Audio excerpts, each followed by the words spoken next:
Oke teman-teman, kita berjumpa lagi. Di video kali ini kita akan melanjutkan latihan soal dan pembahasan masih di Permenpan nomor 37 tahun 2020 tentang jabatan fungsional analis SDM aparatur. Kita langsung saja. Nomor 21. Untuk kenaikan pangkat, analis SDM aparatur dapat melaksanakan kegiatan penunjang yang meliputi kecuali A. Pengajar atau pelatih atau pembimbing di bidang tugas jabatan fungsional analis SDM aparatur. B. Keanggotaan dalam tim penilai atau tim uji kompetensi. C. Menyusun pengadaan PNS. D. Perolehan penghargaan atau tanda jasa. E. Perolehan gelar atau ijazah lain. Jawabannya C. Menyusun pengadaan PNS. Jadi untuk kenaikan pangkat, ya, analis SDM aparatur dapat melaksanakan kegiatan penunjang, teman-teman. Yang tentu saja ini semua memiliki angka kredit. Nah, apa saja kegiatan penunjang itu? Di sini ada 5 poin. Yang pertama, mengajar atau menjadi pelatih atau pembimbing di bidang tugas jabatan fungsional analis SDM aparatur. Yang kedua, menjadi anggota dalam tim penilai atau tim uji kompetensi. Yang ketiga, memperoleh penghargaan atau tanda jasa. Yang keempat, memperoleh gelar atau ijazah lain atau melaksanakan tugas lain yang mendukung pelaksanaan tugas jabatan fungsional analis SDM aparatur. Nah, dari kegiatan penunjang ini diberikan angka kredit paling tinggi 20% dari angka kredit yang dipersyaratkan untuk kenaikan pangkat. Jadi, jika kita kembali ke soalnya, untuk kenaikan pangkat analis SDM aparatur dapat melaksanakan kegiatan penunjang yang meliputi kecuali jawabannya C. Menyusun pengadaan PNS. Untuk menjadi pengajar, pelatih, pembimbing tadi ini ada ya.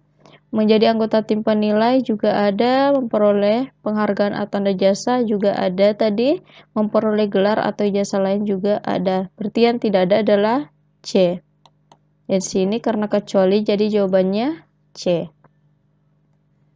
Oke, kita lanjut ya. Nomor 22.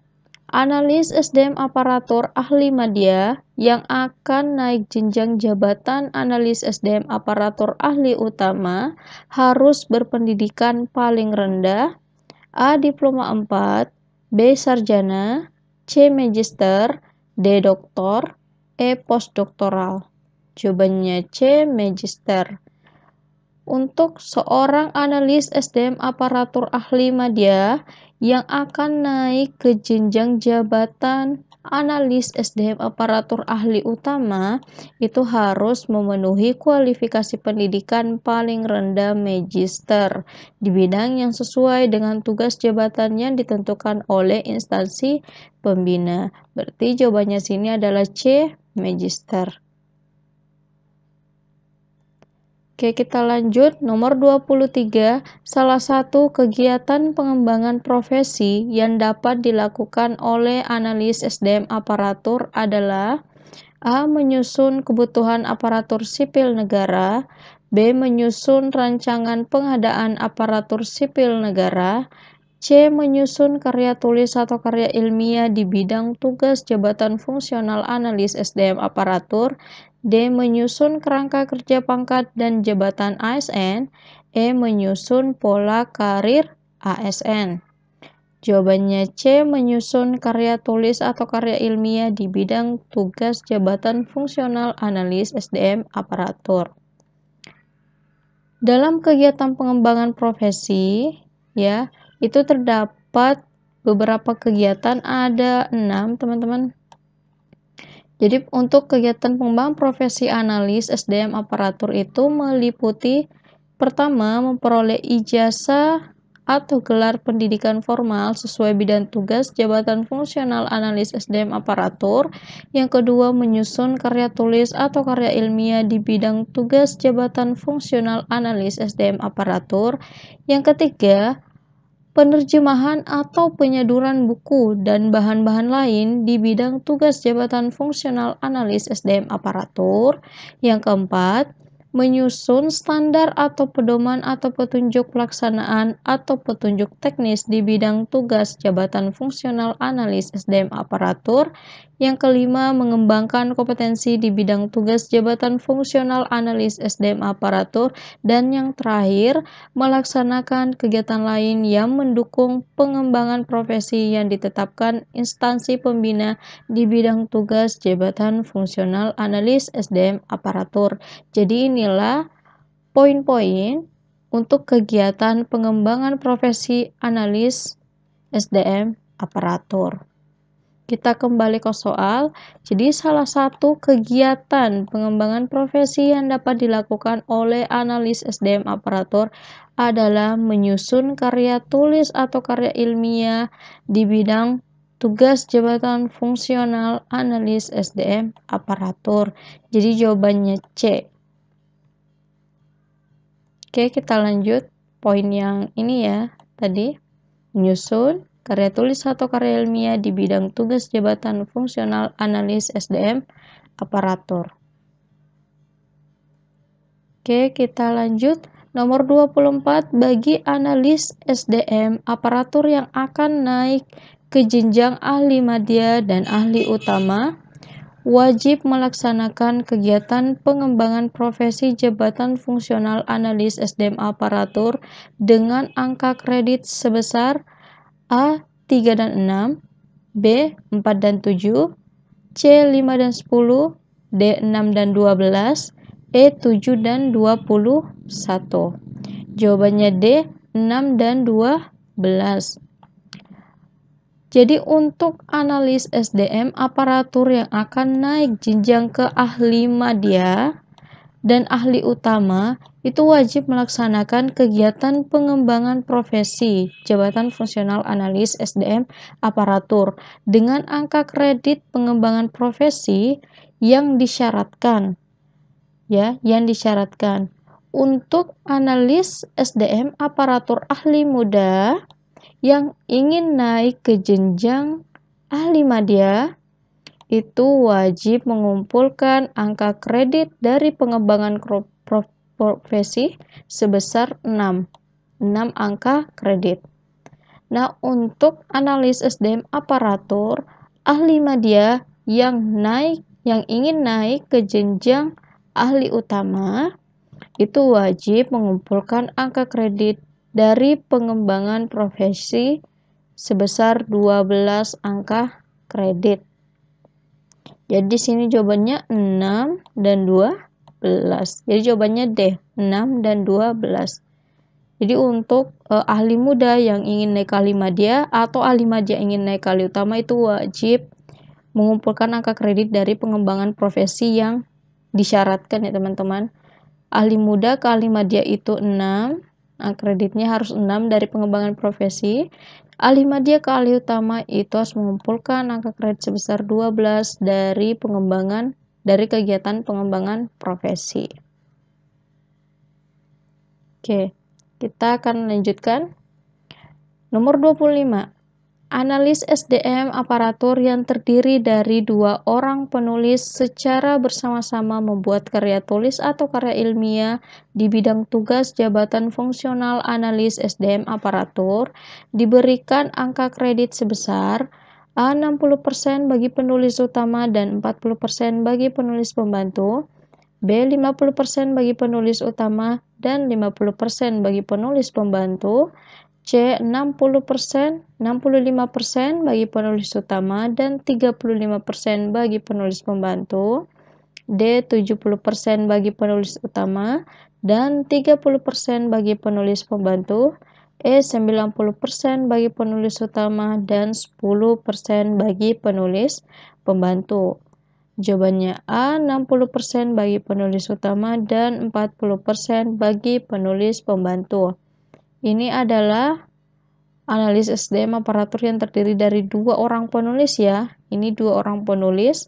Jadi untuk jika terdiri dari 2 orang penulis, yang membuat karya tulis atau karya ilmiah, itu pembagian proporsi angka kreditnya itu 60% bagi penulis utama dan 40% bagi penulis pembantu. Mari kita lihat peraturannya teman-teman. Ini ada di pasal 38. Jadi analis SDM aparatur yang secara bersama-sama membuat karya tulis atau karya ilmiah di bidang tugas jabatan fungsional analis SDM aparatur diberikan angka kredit. Ya, diberikan angka kredit apabila terdiri dari 2 orang penulis, sama seperti di soal tadi, maka 60%-nya itu bagi penulis utama dan 40% untuk penulis pembantu. Nah, jika terdiri dari 3 orang penulis, maka pembagian proporsi angka kreditnya 50% bagi penulis utama dan 25% bagi penulis pembantu. Jadi masing-masing penulis pembantunya akan mendapat 25%. Nah, untuk penulis yang terdiri dari 4 orang, itu maka proporsi pembagian angka kreditnya yaitu 40% bagi penulis utama dan masing-masing penulis pembantunya akan mendapatkan 20% bagi penulis pembantu. Nah, untuk jumlah penulis pembantu itu teman-teman paling banyak itu 3 orang. Ya, paling banyak 3 orang. Jadi kalau sama dengan penulis utama berarti maksimal terdiri dari 4 orang penulis. Seperti itu ya. Jadi kalau 2 orang penulis utamanya itu dapat 60% angka kredit dan penulis pembantunya dapat 40%. Jika terdiri dari 3 orang penulis utamanya dapat 50% dan masing-masing penulis pembantunya ini yang 2 orang akan dapat 25%. Nah, jika terdiri dari 4 orang penulis utamanya itu akan dapat 40% dan 3 orang penulis pembantunya ini akan dapat masing-masing 20%. Seperti itu ya. Nah, bagaimana jika dalam penulisan karya tulis ilmiah ini tidak terdapat atau tidak dapat ditentukan penulis utama dan penulis pembantunya? Maka pembagian angka kredit akan dibagi sebesar proporsi yang sama untuk setiap penulis. Jadi semisal nih ada anggaplah 2 orang penulis. Nah, ini tidak bisa ditentukan mana penulis utama dan penulis pembantu, dua-duanya sama gitu, maka proporsi angka kreditnya itu akan dibagi masing-masing sama, 50%, 50%. Jadi proporsinya itu sama untuk setiap penulis. Tapi jika bisa ditentukan mana penulis utama dan mana penulis pembantu, maka mengikuti peraturan yang 3 ini. Dengan syarat maksimal penulis pembantu itu paling banyak 3 orang. Oke, kita balik ke soal tadi. Jadi di sini terdiri dari 2 orang, teman-teman. Maka penulis utamanya akan diberikan 60% dan 40% bagi penulis pembantu. Jadi jawabannya A.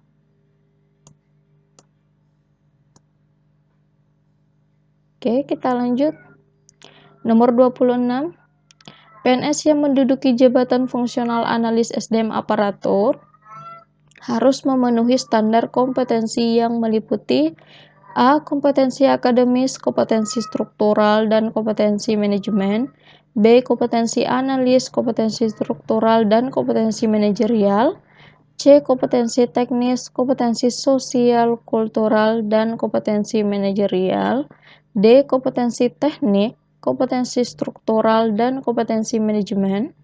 E. Kompetensi akademis, kompetensi kultural, dan kompetensi manajemen.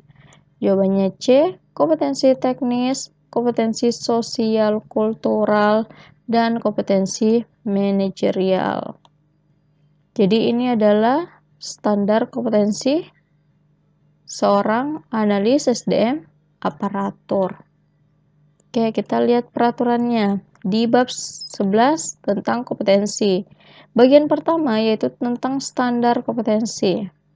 Nah, PNS yang menduduki jabatan fungsional analis SDM aparatur itu harus memenuhi standar kompetensi sesuai dengan jenjang jabatannya. Nah, untuk kompetensi analis SDM aparatur itu meliputi 3 poin ini. Pertama, kompetensi teknis, kedua, manajerial, dan kompetensi sosial kultural. Oke, kita kembali lagi. Jadi di sini jawabannya kompetensi teknis, kompetensi sosial kultural, dan kompetensi manajerial. Ya, jadi jawabannya C. Oke, kita lanjut nomor 27. Selain pelatihan fungsional dan pelatihan teknis di bidang tugas jabatan fungsional analis SDM aparatur, analis SDM aparatur juga dapat mengembangkan kompetensinya melalui A. Penyaduran buku, B. Studi banding, C. Penyusunan karya tulis atau karya ilmiah, D. Penyusunan pedoman, E. Penyusunan buku petunjuk. Jawabannya B, studi banding. Jadi, selain mengikuti pelatihan ya yang diberikan kepada analis SDM aparatur, yaitu pelatihan fungsional dan pelatihan teknis di bidang tugas jabatan fungsional analis SDM aparatur. Jadi, selain mengikuti dua pelatihan ini, ya, analis SDM aparatur dapat mengembangkan kompetensinya melalui program pengembangan kompetensi yang lain, yang meliputi pertama, pemeliharaan kinerja dan target kinerja, kedua, seminar, ketiga, lokakarya, keempat, konferensi atau studi banding. Jadi di sini jawabannya adalah studi banding. Jawabannya B, studi banding. Jadi selain mengikuti pelatihan ini, ya, seorang analis SDM aparatur juga dapat mengembangkan kompetensinya melalui 5 kegiatan ini.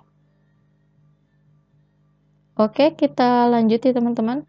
Nomor 28, ketentuan mengenai pelatihan dan pengembangan kompetensi serta pedoman penyusunan analisis kebutuhan pelatihan fungsional analis SDM aparatur ditetapkan oleh A. KASN, B. Korpri, C. BKN, D. Mempan RB, E. Presiden. Jawabannya C. BKN. Oke, jadi untuk ketentuan mengenai pelatihan dan pengembangan kompetensi serta pedoman penyusunan analisis kebutuhan pelatihan fungsional analis SDM aparatur itu ditetapkan oleh instansi pembina. Nah, dalam hal ini, instansi pembina jabatan fungsional analis SDM aparatur adalah BKN, Badan Kepegawaian Negara. Jadi jawabannya C, BKN. Oke, kita lanjut lagi. Nomor 29, analis SDM aparatur diberhentikan dari jabatannya apabila kecuali A. Mengundurkan diri dari jabatan, B. Diberhentikan sementara sebagai PNS, C. Menjalani cuti tahunan, D. Menjalani tugas belajar lebih dari 6 bulan, E. Tidak memenuhi persyaratan jabatan. Jawabannya C. Menjalani cuti tahunan. Jadi seorang analis SDM aparatur itu diberhentikan dari jabatannya apabila yang pertama, mengundurkan diri dari jabatan. Yang kedua, diberhentikan sementara sebagai PNS. Ketiga, menjalani cuti di luar tanggungan negara. Yang keempat, menjalani tugas belajar lebih dari 6 bulan. Yang kelima, ditugaskan secara penuh pada jabatan pimpinan tinggi, jabatan administrator, jabatan pengawas, dan jabatan pelaksana, dan atau tidak memenuhi persyaratan jabatan.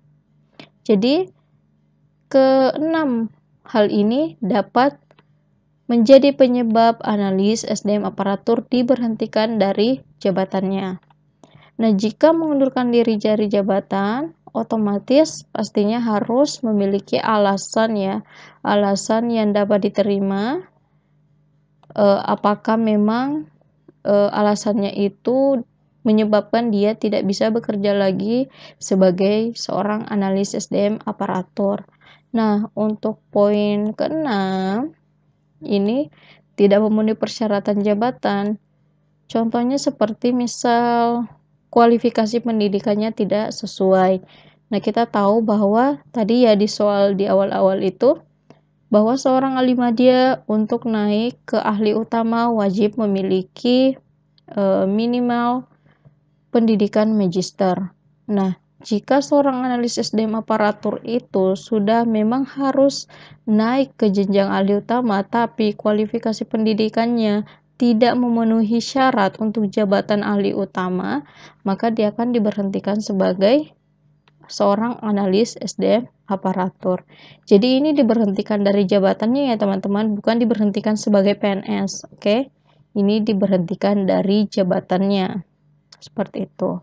Nah, untuk yang kedua poin ini, A dan poin F itu tidak dapat diangkat kembali di dalam jabatan fungsional analis SDM aparatur.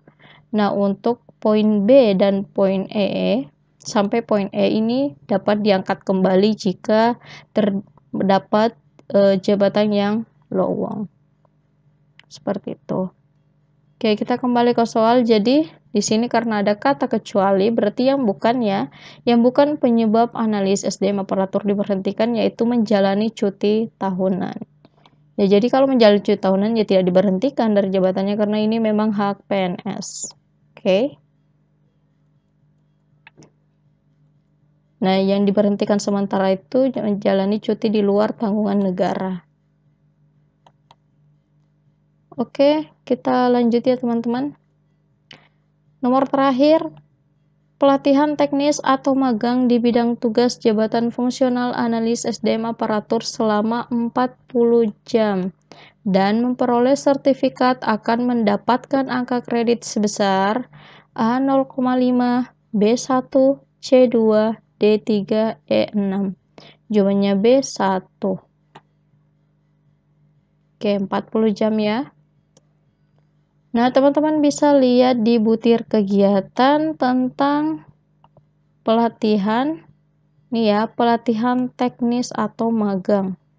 Oke, kita lihat pelatihan teknis atau magang. Oh iya teman-teman, ini lagi salah satu perbedaan. Sebenarnya banyak sekali perbedaan Permenpan nomor 37 ini yang tentang jabatan analis SDM aparatur dengan Permenpan nomor 36 tahun 2006 tentang analis kepegawaian. Nah, salah satunya itu mengenai pelatihan. Untuk di Permenpan 37 ini, pelatihan itu dibagi dua jenis dan ini angka kreditnya beda. Kalau di Permenpan 36 tahun 2006 itu kan pelatihannya itu cuma satu jenis ya, mengikuti pelatihan dan memperoleh surat tanda tamat pelatihan ya atau pendidikan.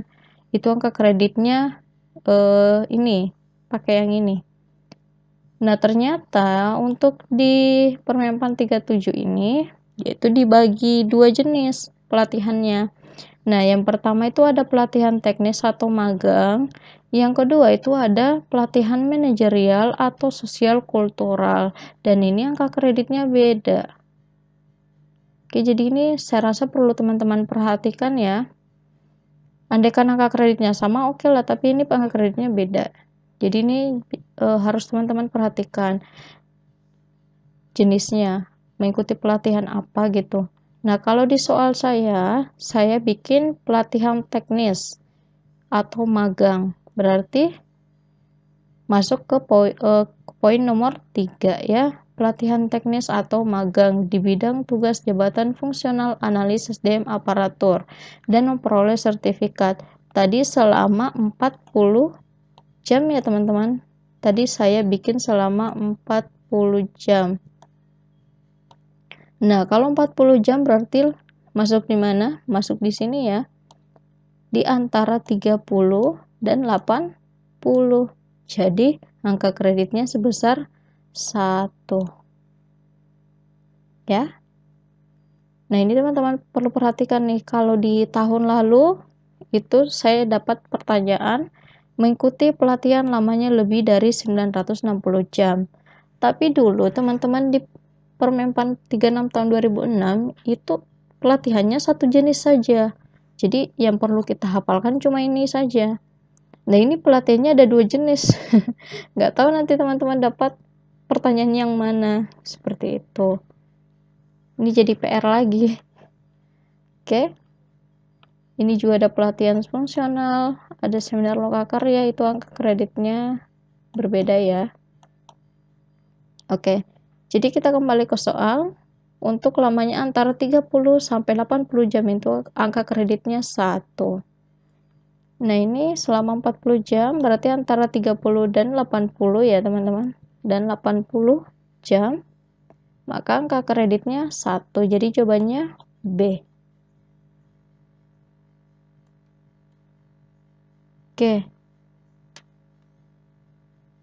Oke, sudah ya teman-teman. Mungkin sekian saja dulu latihan soal kita. Nanti kita lanjut lagi. Terima kasih sudah menonton. Semoga bermanfaat dan bisa membantu teman-teman, sedikit membantu teman-teman untuk mempersiapkan SKB-nya. Terima kasih dan sampai jumpa.